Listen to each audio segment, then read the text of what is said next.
Joining us now to make sense of the ongoing conflict is Herizal Hazri, CEO of ISIS Malaysia.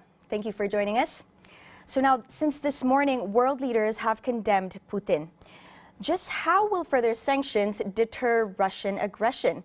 It appears that right now President Putin is unfazed by them.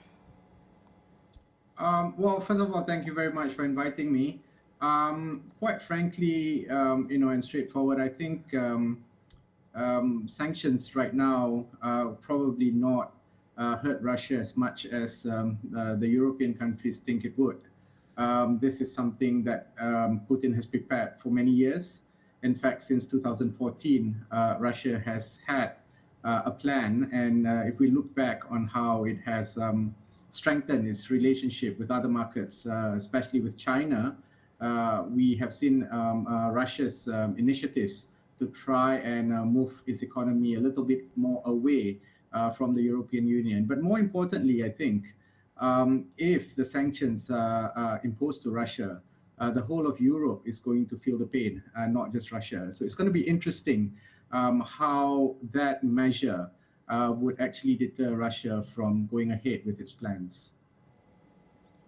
Right, with that said, what are the options available on the table? Is there still room for diplomacy?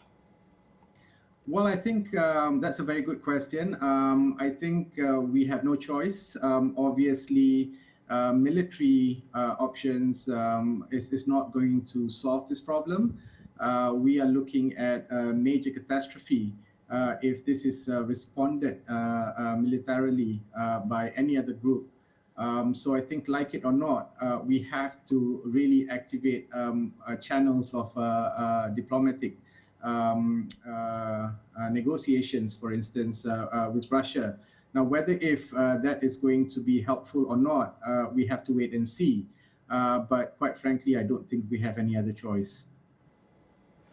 As you mentioned just now, what will bring Russia back to the path of diplomacy?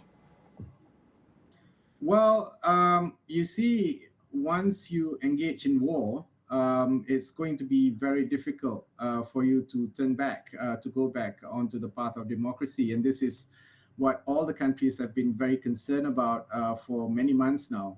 In fact, maybe the usage of months is not the right terminology, many years. So, deterring Russia from what happened this morning was priority, but obviously that's behind us. Now, any country that has moved into an act of aggression, it's very difficult for us to try and get the country back to the diplomatic table. But having said that, we shouldn't stop. We have, the international community have to continue to engage. I think other powers who are friendlier to Russia should also step in and try and find a diplomatic solution so that we don't face a humanitarian crisis, we don't face an economic crisis because of this. And the world has had enough, quite frankly. I mean, COVID itself has, dented the world's economy at large. And really, we don't need another crisis right now. Absolutely. Now, Malaysia is relatively far from the conflict, but how destabilizing can this be for the region? Well, the problem is that in a very globalized world, we are not very far from what's happening in Russia and in Ukraine. The world's economy is extremely integrated. I think whatever happens in, somewhere geographically far from Malaysia would still have an impact to Malaysia.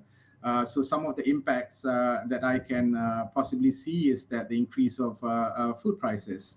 First of all, oil prices have hit very high today, and this is definitely going to have an impact on our consumer products, because we all know once oil prices spike, other products will follow suit.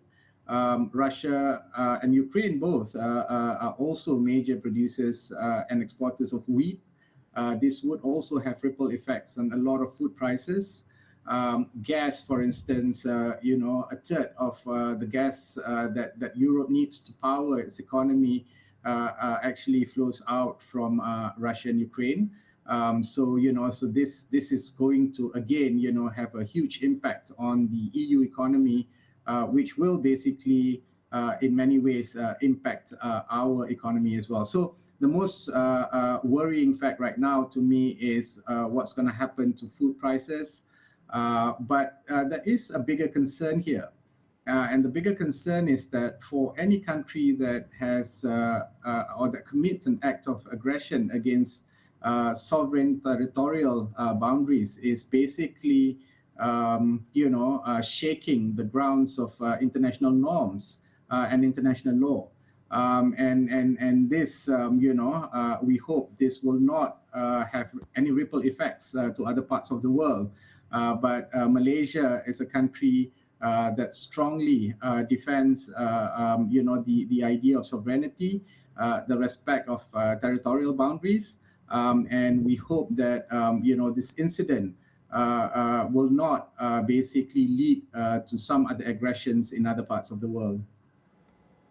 Thank you for your insights, Herizal. That was Herizal Hazri from ISIS Malaysia. We will continue to bring you updates on the crisis in Ukraine. Stay tuned to Astro, AWANI and AstroAwani.com.